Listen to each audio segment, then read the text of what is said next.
Les souffles torturés du poète, électrons volatiles, nous laissent au beau milieu d'une colonne où le vide abyssal se fait douloureusement sentir. Voilà, c'est un extrait d'une préface, d'une très jolie préface réalisée pour Stéphanie Pruvot-Tréguier, qui est notre invitée aujourd'hui. Bonjour Stéphanie. Bonjour. C'est une préface de votre recueil de poésie qui s'appelle L'Enfant Lumière. Et ce recueil, si on en parle aujourd'hui, c'est d'abord parce que vous êtes mayonnaise, ensuite parce que il est dense et magnifique, et aussi parce que vous avez reçu en mars dernier le prix d'édition poétique de la ville de Dijon 2023. Et ça, c'est une vraie reconnaissance. On peut dire que vous écrivez des poèmes, bien sûr, oui. On dira un mot tout à l'heure, mais ce n'est pas forcément votre métier d'origine. Vous êtes médiatrice culturelle ? Oui, responsable du service des publics d'un musée. Au musée du château de Mayenne. Un beau patrimoine mayennais. Et alors, la poésie. C'est un mode d'expression que vous avez toujours affectionné ?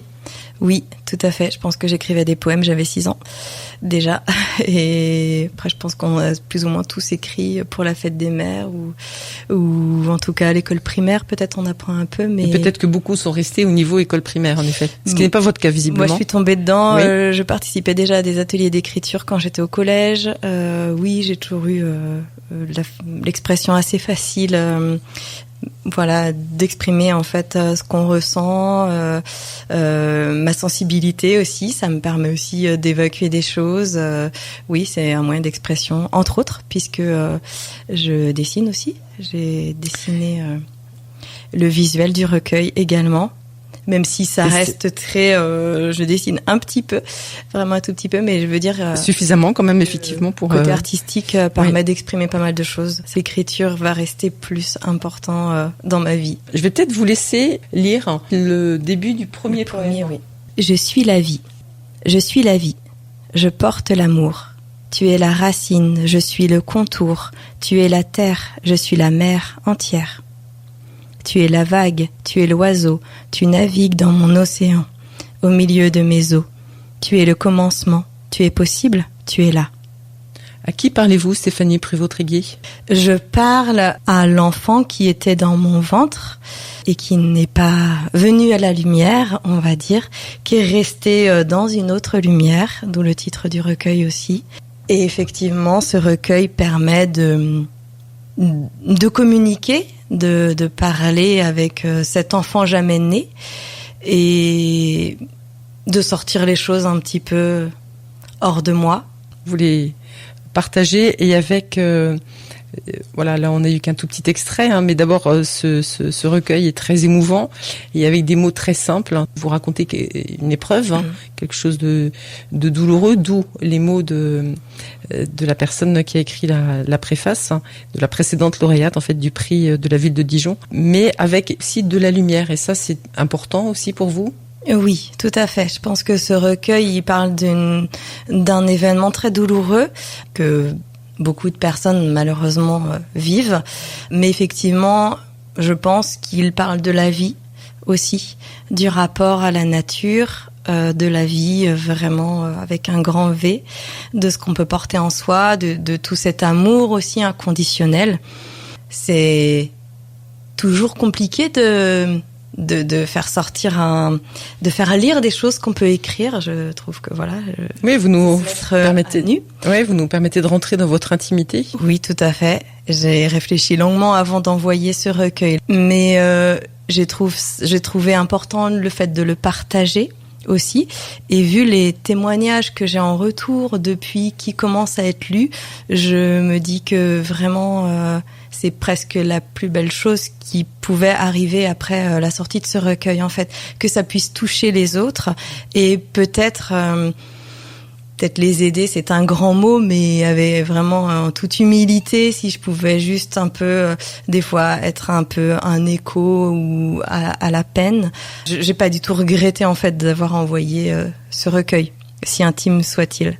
C'est une intimité familiale aussi, puisque votre mari partage aussi du coup son vécu, votre petite fille aussi. Et effectivement, Stéphanie Pruvot-Tréguier, j'ai l'impression que sans vous faire la porte-parole ou l'égérie des personnes qui connaissent cette douleur de l'enfant qui n'est jamais né mais qui a existé, selon votre propre expression.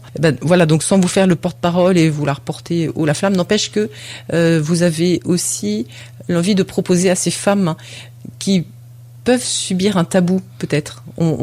Souvent, ces naissances inabouties sont tabous, on n'en parle pas, sont des deuils qu'on doit vivre en cachette presque. Oui, j'ai l'impression qu'il y a une forme de tabou, une certaine banalité parfois dans le corps médical aussi, parce que peut-être que c'est un événement qui arrive souvent, alors que chaque femme, chaque couple le vit de façon différente. Et effectivement, même après autour de soi, c'est parfois compliqué d'en parler, d'être comprise parfois. Et j'ai eu le témoignage d'une vieille dame à Dijon qui est venue me dire qu'elle avait vécu la même chose. Elle a peut-être 80 ans, cette dame, et qu'elle en a jamais vraiment parlé avec son mari. Et elle m'a dit merci. Et pour moi, c'était un moment extrêmement fort, extrêmement touchant. Est-ce que vous vous êtes fait un petit peu violence quand même pour faire paraître ces poèmes? En fait, disons qu'au début j'ai écrit. C'est marrant parce que je me revois écrire à la maison, et je l'ai pas forcément écrit pour le faire publier. En fait, je l'écris parce que j'aime écrire de la poésie et que ça fait partie de mon quotidien. Et quand j'ai vu le concours, je pensais envoyer un autre recueil puisque j'ai d'autres textes. Et à un moment donné, je me suis dit non, c'est celui-ci. En fait, peut-être que je me suis sentie accompagnée, si je peux me permettre aussi. En fait, c'est comme une naissance pour moi, ce recueil. C'est aussi donner vie à cet enfant. Exactement. Je pense qu'un livre est une naissance ou une renaissance. C'est permettre d'exister, permettre qu'on en parle, permettre un hommage aussi, permettre que ça soit pas tabou et que on efface. Non, ça fait partie de moi. Et forcément, je me suis forcément dit, ça peut être compliqué parce que tout le monde va connaître cette intimité. Mais je crois que comme je dis, j'ai été un peu accompagnée. Je pense que je me suis dit, c'est celui-ci qu'il faut que je présente. Et puis, on verra. Eh bien, en tout cas, le jury de cette association Les Poètes de l'Amitié a vu, a lu, a entendu et ne s'y est pas trompé puisque donc ils vous ont remis ce prix d'édition poétique qui vous permet d'être édité, ce qui veut dire qu'on va vous trouver dans les librairies mayennaises, peut-être aux alentours aussi, peut-être en Sarthe par exemple. Et puis peut-être qu'on va dire un mot aussi sur une activité que vous proposez qui sont des ateliers écriture et nature. Oui. Alors en parallèle, en fait, j'ai une activité qui consiste à animer des ateliers d'écriture à visée bien-être. Donc j'en propose régulièrement aux structures, donc on peut me trouver dans les médiathèques, mais j'aime aussi proposer d'autres endroits. J'aime me servir des endroits comme des terrains de jeu. C'est pour ça que ça m'arrive d'intervenir dans les musées aussi. Et effectivement, j'ai à cœur la nature. Mêler l'écriture à la nature, écrire en plein air, se connecter aux énergies de la nature, aux arbres, se reconnecter à soi, à ses émotions, se créer une petite bulle à soi, en fait, juste un moment dans nos vies quotidiennes. Souvent, ça va très très vite. Et là, c'est juste se permettre de se dire, j'ai 2 heures pour moi. Dans la nature et pour l'écriture. Vous n'imposez pas un cadre non plus pour écrire. Sur les ateliers, en fait, c'est pas forcément que de la poésie.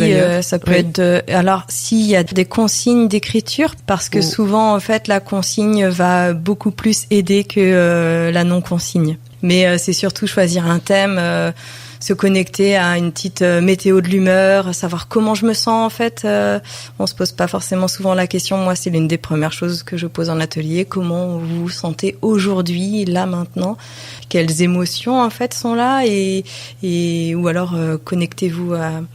On regarde la nature. Qu'est-ce qui vous parle? Qu'est-ce qui fait écho en vous? Donc voilà, il y a plusieurs façon de proposer ces météos. Et quand je vous dis que c'est un terrain de jeu, voilà, on utilise ce cadre. Mais oui, il y a quand même une consigne pour guider. C'est aussi ce qui se passe en atelier. C'est vraiment les personnes, elles s'inscrivent, elles se connaissent pas.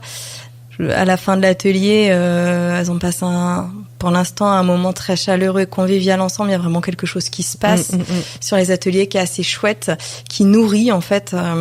Peut-être que j'apporte des choses aux participants, mais eux m'en apportent beaucoup également. Et voilà, je me nourris de ça aussi. C'est vraiment une belle énergie. Bon, donc une énergie partagée. Vous êtes plutôt partageuse, donc, Stéphanie Pruvot-Tréguier, parce que vous partagez ce magnifique recueil, L'Enfant Lumière, et puis vous partagez votre amour de l'écriture. Oui, disons que l'écriture est un médium assez puissant. Et chacun peut tester, même sans savoir écrire ou en pensant ne pas savoir écrire, puisque tout le monde sait écrire. Bon, si on n'a pas envie d'écrire, on peut dessiner aussi. Les fameux journaux intimes, c'est pas anodin. Il y a beaucoup de choses qui passent par l'écriture et qui soulagent. Les mots sont puissants. Merci beaucoup de ce témoignage et de cette invitation, Stéphanie Pruvot-Tréguier. Alors, encore toutes nos félicitations pour ce prix, qui est une belle reconnaissance de votre recueil, L'Enfant Lumière. Et puis, si jamais des auditeurs ont envie de rejoindre un atelier d'écriture, comment vous contacte-t-on ? Eh bien, ils peuvent me joindre par téléphone au 06 60 11 37 55. Après, j'ai aussi un site internet. Il se trouve pas facilement. Peut-être qu'on va vraiment retenir ce numéro de téléphone, 06 60 11 37 55. Merci beaucoup, Stéphanie Pruvot-Tréguier. Merci beaucoup pour votre accueil et votre écoute.